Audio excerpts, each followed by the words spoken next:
अयोध्या पर जरा आना चाहती हूं। अयोध्या पर संवेदनशील है अयोध्या का मुद्दा, और अब जबकि सुप्रीम कोर्ट का डिसीजन आ गया है, फैसला आ गया है, आप खुलकर उसके खिलाफ भी बोलते हैं। आपका वहां जाना भी इस तौर पर देखा जा रहा है कि आप वहां पर भी पोलराइजेशन, ध्रुवीकरण करना चाहते हैं। मेरा सवाल आपसे यह है, इकबाल अंसारी ने आज कहा है कि ओवैसी से अयोध्या के मुसलमानों को डर कर रहना चाहिए, बच कर रहना चाहिए। क्या गलत कह रहे हैं?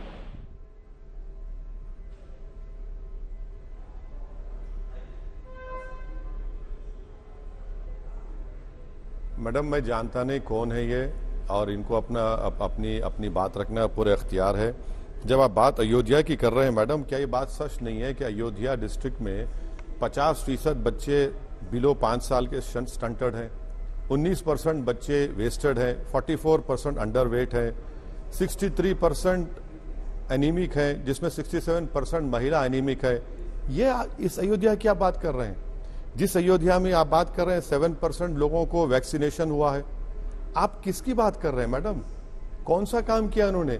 और ये बात बिल्कुल सही है, 6 दिसंबर 1992 अयोध्या में हुआ था। क्या मैं उसको भूल जाऊं, जिसको सुप्रीम कोर्ट ने कहा था ये ब्लैक मार्क है?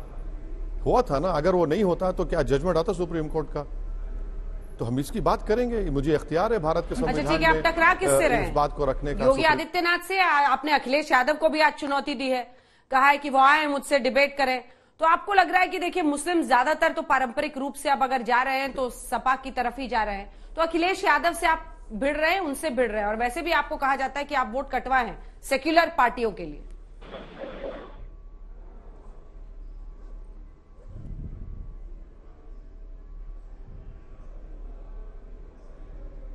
मैडम, राजनीति में असदुद्दीन ओवैसी तो सबसे भिड़ने तैयार है, बराबर लड़े। परिषद चुनाव में 21 जगह पर आप कैंडिडेट नहीं खड़ा कर सकते। इटावा से आपके कजन के खिलाफ बीजेपी कैंडिडेट नहीं खड़ा करती, तो अखिलेश यादव कौन सी बात कर रहे हैं? अखिलेश यादव 11% यादव का वोट लेकर मुख्यमंत्री बन जाते और 19% मुसलमान का उनका कैदी है, उसको हिस्सेदारी नहीं मिलेगी। और वो ये कहते हैं कब तक डराएंगे बीजेपी से, कब तक डराएंगे दूसरे पार्टियों से? अरे भाई, हमारी भी ख्वाहिशें हैं, हमारे इलाकों में स्कूल खुलना चाहिए, बच्चों को उनका प्रॉस्पेक्ट अच्छा होना चाहिए, और उसी वक्त होगा जब उत्तर प्रदेश के मुसलमानों में उनकी लीडरशिप बनेगी, उनका पॉलिटिकल एम्पावरमेंट होगा। ये सच्चाई है, ये भारत की राजनीति की तल हकीकत है, जिसका इकरार सब करते हैं, पर मुसलमानों के सरों पर, उनके कंधों पर बोझ डाले जाते। नहीं, आप सेकुलरिज्म के लिए के कैदी हैं, आप गुलामी करो हमारी वोट डालो। और भाई, क्या हासिल हुआ? आप मुख्यमंत्री बन गए, आप क्या क्या नहीं आपने फायदा उठाया? उत्तर प्रदेश के मुसलमानों को क्या मिला, मुझे बताइए। आप तो लफ्ज मुसलमान बोलने के लिए तैयार नहीं है।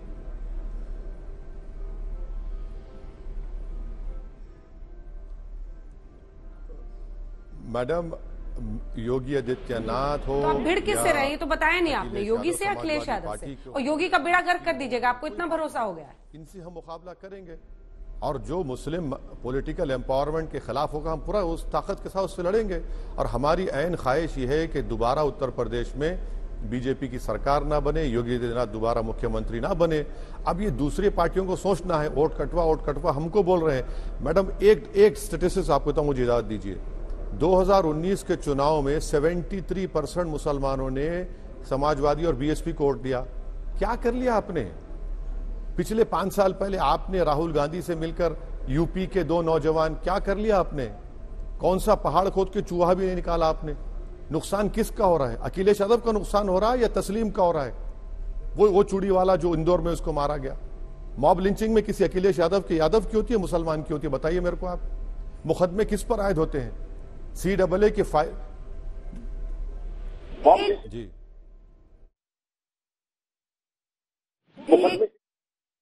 गंभीर सवाल आपसे पूछती हूं सर, एक गंभीर सवाल पूछती हूं, क्योंकि अगर आप ये मानते हैं कि आप बीजेपी कम्युनल, आप कहते हैं, आप बार बार कहते हैं कि वो सिर्फ एक धर्म की राजनीति करते हैं, सर आप पर जो प्रोग्रेसिव युवा है, जो आगे बढ़ना चाहता है, जो चाहता है कि एक अच्छी, वो क्यों आपको बिलीव करेगा? क्योंकि आप भी तो उसी सिक्के के दूसरे पहलू बनकर रह गए हैं।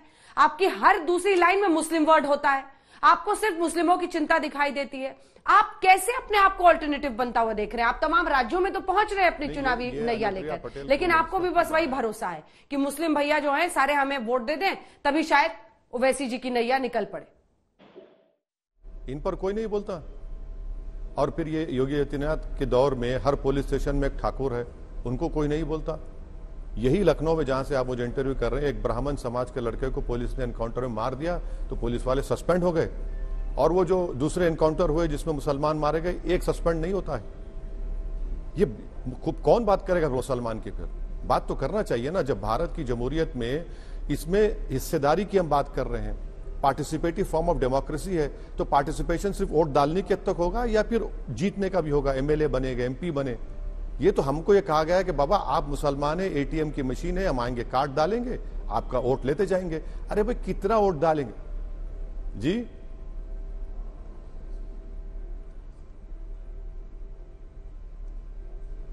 घाटे का सौदा होगा ना सर। 17-18% से आपका व्यक्ति कैसे जीत जाएगा? या फिर आप फिर सीमित रह जाएंगे, जो मुस्लिम बहुल सीटें हैं वहीं पर आप कुछ कर पाएंगे, कुछ कर पाने की नौबत में रहेंगे? और चलिए आपकी बात को थोड़ी देर के लिए मान लेता हूं, अगर उत्तर प्रदेश में एमआईएम के 15 से 20 एमएलए जीत जाएंगे तो आप देखेंगे क्या डेवलपमेंट होगा। आप देखेंगे किस तरह से जमीन पर डेवलपमेंट होगा, एजुकेशनल डेवलपमेंट होगा, इकोनॉमिक डेवलपमेंट होगा, एम्पावरमेंट होगा। ये जो पुलिस की तरफ से नाइंसाफी हुई तो उसका खात्मा होगा। आवाज उठाने वाला कोई नहीं है। लफ्ज मुसलमान बोलने के लिए डरते हैं तमाम लोग और कहते हैं बस खामोश बैठो। खामोश क्यों खामोश बैठे? अरे भाई, जो हर समाज के लोग अपनी आवाज उठा सकते हैं तो उत्तर प्रदेश के मुसलमान तो भारत के अव्वल दर्जे के शहरी हैं, उनको पूरा राइट है अपनी आवाज उठाने का, और उठाना चाहिए, बोलना चाहिए, लड़ना चाहिए डेमोक्रेसी में। आप सिर्फ गूंगों की तरह, अंधों की तरह बैठे रहेंगे तो कोई आपके आंसू नहीं पहुंचेगा, बल्कि और आपको दबा देगा। इसीलिए हम कह रहे हैं कि एमआईएम पार्टी की हिस्ट्री रही है, हम पावर में कभी नहीं आए। हम जब जीतते हैं तो उस जीत का सहारा और उस जीत का क्रेडिट आवाज जनता को देते हैं और उस पर काम करते हैं और उसका फायदा दिखने में आता है। सत्ता में अगर मेरे को